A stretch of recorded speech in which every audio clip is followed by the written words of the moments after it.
Hello दोस्तों, नमस्ते, प्रणाम, जय श्री राम जी। आप सबके स्वागत करती हूँ दोस्तों अपना यूट्यूब चैनल में। आप सभी को राधे राधे। आप सबके स्वागत करती हूँ दोस्तों अपना यूट्यूब चैनल में। तो आज मैं बहुत ही प्यारा कुंभ मेला के शुभ अवसर पर मनमोहक गीत भजन लेकर आई हूँ। तो आप लोग बने रहिएगा हमारे इस गीत को सुनने के लिए। मेरे प्यारे भाइयों बहनों सखियों सहेलियों दीदी माताएं, ये गीत कैसा लगेगा छोटा सा प्यारा सा जरूर कमेंट करके बताइएगा और शुरू से लेकर अंत तक सुनिएगा इस हमारे गीत को दोस्तों। तो चलिए मैं सुनाने जा रही हूँ, आप लोग बने रहिएगा, आधा अधूरा करके मत जाइएगा। इस कुंभ मेला के शुभ अवसर पर गीत भजन को आधा अधूरा करके मत जाइएगा, शुरू से लेकर अंत तक सुनिएगा मेरे प्यारे भाइयों बहनों सखियों सहेलियों दीदी माताएं। तो आप लोग बने रहिएगा। चलिए मैं सुनाने जा रही हूँ, ठीक है। लागल बा कुंभ के मेला बलमा हमके मेला घुमाएदा हो। लागल बा कुंभ के मेला बलमा हमके मेला घुमाएदा हो। मेला घुमाएदा हमें गंगा नहावाएदा। मेला घुमाएदा हमके गंगा नहावाएदा। मांगा भी गंगा से मंगनेवा बलमा हमके मेला घुमाएदा हो। मांगा भी गंगा से मंगनेवा बलमा हमके मेला घुमाएदा हो। मेला घुमाएदा हमके गंगा नहावाएदा।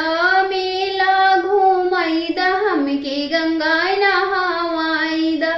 लागल बा कुंभ के मेला बलमा हमके मेला घुमाएदा हो।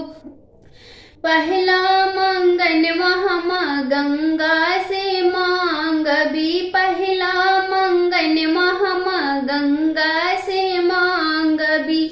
मंगबी से नुरवा बरे दनवा बलमा हमके मेला घुमाएदा हो। मंगबी से नुरवा बरे दनवा बलमा हमके मेला घुमाएदा हो। लागल बा कुंभ के मेला बलमा हमके मेला घुमाएदा हो। लागल बा कुंभ के मेला बलमा हमके मेला घुमाएदा हो। दूसरा मंगन हम गंगा से मांग भी। दूसरा मंगन हम गंगा से मांग भी। मंग भी गुद के बलकवा बलमा हमके मेला घुमाएदा हो। दूसरा मंगन हम गंगा से मांग भी गुद के ललनवा बलमा हमके मेला घुमाएदा हो। लागल बा कुंभ के मेला बलमा हमके मेला घुमाएदा हो।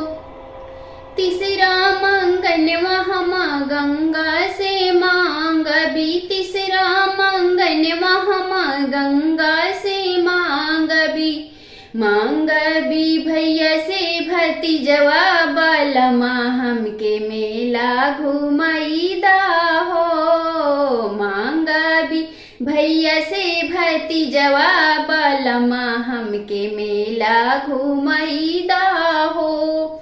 लागल बा कुंभ के मेला बलमा हमके मेला घुमाएदा हो।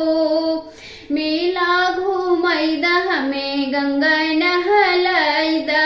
मेला घुमाएदा हमें गंगा नहलाएदा।